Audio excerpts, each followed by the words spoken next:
all of you all. I'm really glad that I'm here for this meet of the Kolkata Retail Summit. Last year when I came here, I think the mood was very different. A lot of you all had just recovered from what happened during the COVID time, not very sure as to whether business would actually improve or not. And between capital and people, there was a lot of concern. Should I be able to infuse more money into the business? Should I keep people? Should I, get rid of a few people? So there was a lot of uncertainty last year. What I'm really glad is that in the last 12 months, we have seen a business environment which has been very different to what we saw before that. And certainly, I think, gave us the confidence that we are in the right business, which is retail. What we've also seen over the last 12 months has been an increase in consumption. And when I talk about an increase in consumption, what I'm actually saying is that people bought more in 2022 than they bought in 2021. Well, that's not a big thing. More than what they bought in 2020, that's also not a very big thing, because 2020 was the beginning of COVID. But what is surprising to all of us is that they bought more than 2019.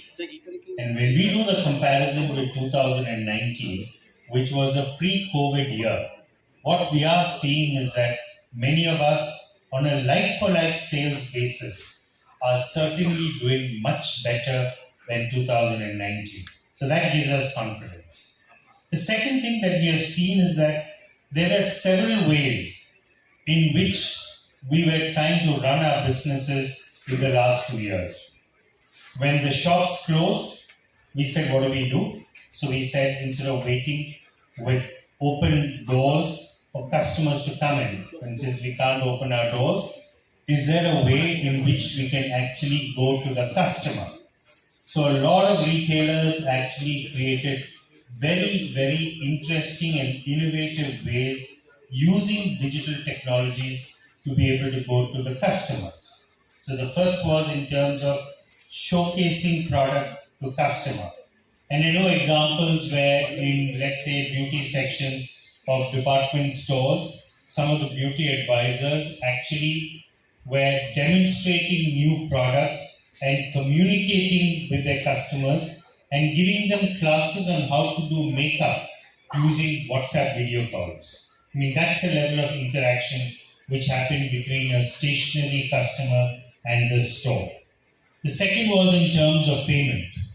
And otherwise, a lot of people used to come and pay in cash in the store. So what we really did see, and what we are continuing to see, is the role of UPI.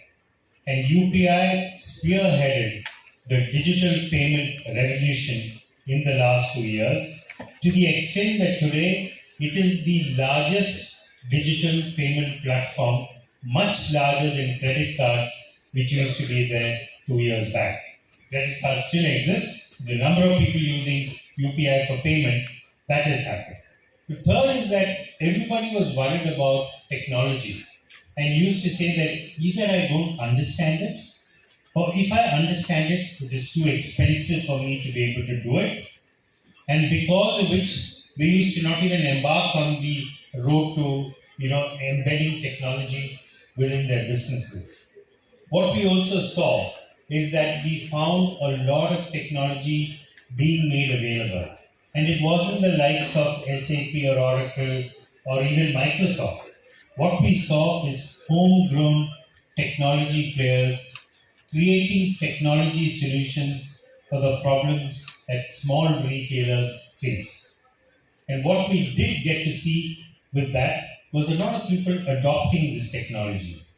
One of the things that we've also seen when companies digitally transform is that they don't look for the large packages like an SAP or an Oracle. They sometimes use it as a backdrop. But beyond it, there's a lot of nimble, small technologies which help them in terms of either marketing, customer relationships, payments, supply chains, all of which plug in to the larger Oracle or SAP. So what we did see is the growth of a lot of the small technology players who came in and enabled small Kirana players also to be able to transform themselves.